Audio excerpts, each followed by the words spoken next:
عطر سے کپڑوں کو مہکا لینا بڑی بات نہیں، مزہ تو تب ہے انسان کے کردار سے خوشبو آئے۔ جسمانی امراض پرہیز سے جاتے ہیں اور روحانی امراض پرہیزگاری سے۔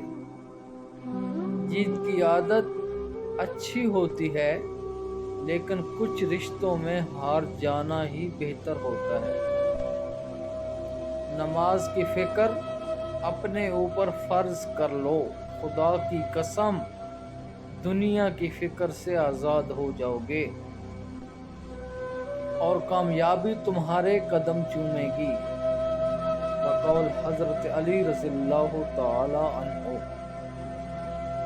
ہر شخص جل رہا ہے حسد کی آگ میں، اس آگ کو بجھا دے وہ پانی تلاش کر۔